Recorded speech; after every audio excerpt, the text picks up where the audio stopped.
తెలుగు సంబరాల తీయదనం అలనాటి రుచుల సరికొత్త రూపం పరంపర స్వీట్స్. పిల్లలకు సెలవులు వచ్చాయి, ఎక్కడైనా టూర్ వెళ్దామని ఆలోచిస్తున్నారా? పుణ్యక్షేత్రాలు చుట్టేద్దామని భావిస్తున్నారా? అయితే ఈ వార్త మీకోసమే. ఎక్కడికి వెళ్ళాలి, ఎలా వెళ్ళాలి అనే ఆలోచనలో ఉన్న వారికి ఇప్పుడు చెప్పబోయే విషయం చాలా ఉపయోగకరం. మన రైల్వే శాఖ భారత్ గౌరవ యాత్ర పేరిట తక్కువ ఖర్చుతో సకల సదుపాయాలతో ప్రయాణించేలా అద్భుతమైన ప్యాకేజీలు అందుబాటులో ఉంచింది. ఓసారి వాటిపై లుక్కేసి మీ డివోషనల్ టూర్ను ప్లాన్ చేద్దాం.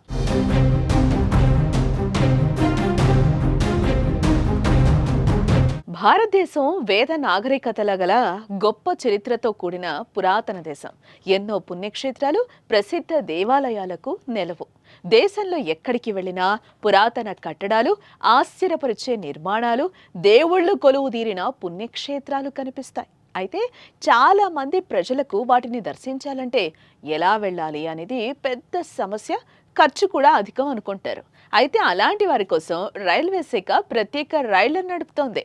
భారత్ గౌరవ యాత్ర పేరిట తక్కువ ఖర్చుతో సకల సదుపాయాలతో పుణ్యక్షేత్రాలు దర్శించుకుని వచ్చేలా రైళ్లను ఏర్పాటు చేసింది.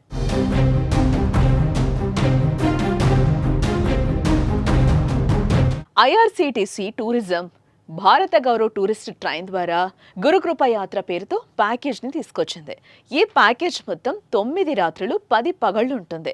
ఈ ప్యాకేజ్లో ఆనంద్పూర్ సాహిబ్, నైనాదేవి, శ్రీమాత వైష్ణోదేవి, హరిద్వార్, రిషికేశ్ దర్శించవచ్చు. మొదటి రోజు ఉదయం 8 గంటలకు విజయవాడ రైల్వే స్టేషన్ నుంచి భారత్ గౌరవ్ టూరిస్ట్ ట్రైన్ బయలుదేరుతుంది. గుంటూరు, నల్గొండ, సికింద్రాబాద్, కాజీపేట్, పెద్దపల్లి, మంచిర్యాల, సిర్పూర్, కాగజ్ నగర్ మీదుగా ప్రయాణిస్తోంది. రెండో రోజు బల్హర్షా, వార్ధా, నాగపూర్ మీదుగా ప్రయాణించి మూడో రోజు ఉదయం హరిద్వార్కు చేరుకుంటారు.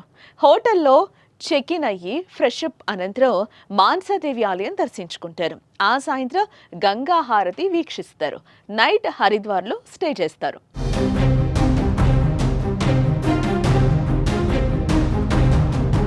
నాలుగో రోజు ఉదయం గంగా నదిలో స్నానం చేసి బ్రేక్ఫాస్ట్ పూర్తి చేస్తారు. అనంతరం రిషికేశ్ బయలుదేరుతారు. అక్కడికి చేరుకున్న తర్వాత రామ్ఝులా, లక్ష్మణ్ఝులా ఆలయాలు దర్శించుకుంటారు. అక్కడి నుంచి రిషికేశ్ రైల్వే స్టేషన్కు చేరుకొని ఆనంద్పూర్ సాహిబ్ స్టార్ట్ అవుతారు. ఐదో రోజు సాయంత్రానికి ఆనందపూర్ సాహిబ్ చేరుకుంటారు. అక్కడ కాసేపు విరామం అనంతరం గురుద్వార వీక్షించి నైనాదేవి ఆలయం దర్శించుకుంటారు. అక్కడి నుంచి బయలుదేరి ఆరో రోజు అమృత్సర్ చేరుకొని గోల్డెన్ టెంపుల్ దర్శిస్తారు. అలాగే వాఘా బార్డర్ విజిట్ చేస్తారు. ఆ రాత్రికి అమృత్సర్ స్టేషన్ కు చేరుకుని మాతో వైష్ణోదేవికి బయలుదేరుతారు.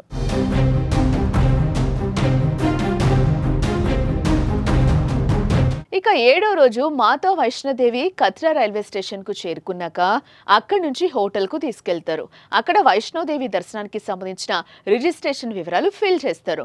అయితే మాతా వైష్ణోదేవిని దర్శించుకోవాలనుకున్న వారు సొంత ఖర్చు ద్వారానే దర్శించుకోవాలి.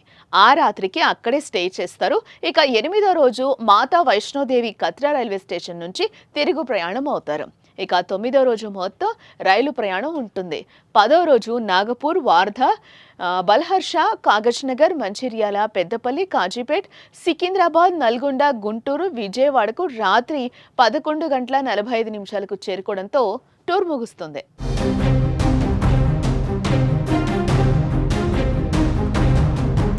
ఈ ప్యాకేజ్లో ట్రైన్ టికెట్లు, హోటల్ అకామిడేషన్, లోకల్ ట్రాన్స్పోర్ట్ కోసం vehicle, morning tea, breakfast, lunch, dinner అన్నీ అందుబాటులో ఉంటాయి. ఇతర సొంత ఖర్చులు ఈ ప్యాకేజ్లో ఉండవు. ప్రస్తుతం ఈ ప్యాకేజ్ ఏప్రిల్ 23వ తేదీన అందుబాటులోకి వస్తుంది.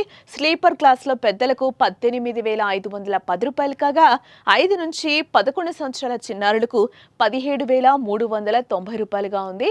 ఇక థర్డ్ ఏసీలో పెద్దలకు 30,730 రూపాయలు కాగా 5 ఏళ్ల నుంచి 11 సంవత్సరాల చిన్నారులకైతే 29,420 రూపాయలుగా ఉంది. ఇక 2 టైర్లో అయితే పెద్దలకు 40,685 రూపాయలు కాగా 5 నుంచి 11 సంవత్సరాల చిన్నారులకు 39,110 రూపాయలుగా ఉంది. ఎవరికైనా ఆసక్తి ఉంటే ఐఆర్సీటీసీలో బుక్ చేసుకోవచ్చు. ఈ ఇన్ఫర్మేషన్ గనక మీకు నచ్చితే లైక్ చేసి, కామెంట్ చేసి, షేర్ చేయండి.